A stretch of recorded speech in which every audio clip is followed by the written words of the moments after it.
Добрый день, дорогие друзья! Сегодня мы находимся здесь, высоко в горах Чеченской Республики. Это место километров 20-30 выше от озера, от нашего легендарного озера Кизиной-Ам. Вот это место называется Финдой. Здесь очень интересный ландшафт и интересный объект, который здесь находится. Конечно, он может иметь природное значение, но очень многие интересные факторы вокруг этого объекта наводят на различные размышления.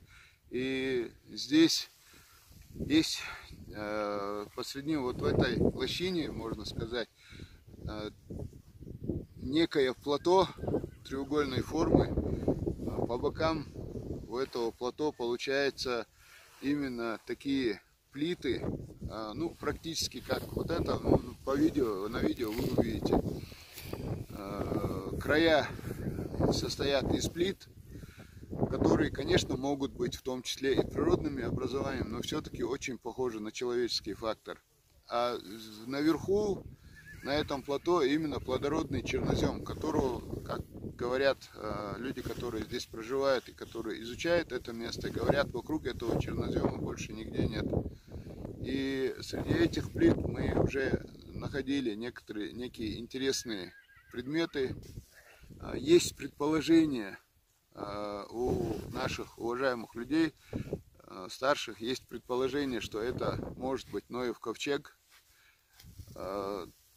Если он может быть где-то в другой стране, почему он не может быть именно здесь, на нашей земле, вполне возможно. И у нашего народа есть, как говорят старики, старинные легенды, предания о том, что даже само название Нохчи, что произошли от народа Ноя, и что где-то в горах рано или поздно будет найден такой ковчег, в том числе, как старики рассказывают, и такая история, такая легенда тоже была.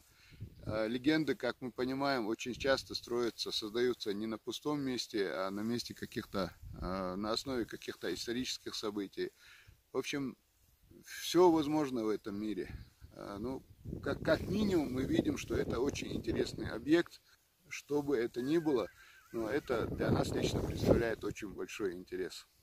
А дальше, конечно, видео мы говорим на съемках, которые вы видите, мы говорим в основном на своем, на чеченском языке. Смотрите сами, смотрите ролики, смотрите видео.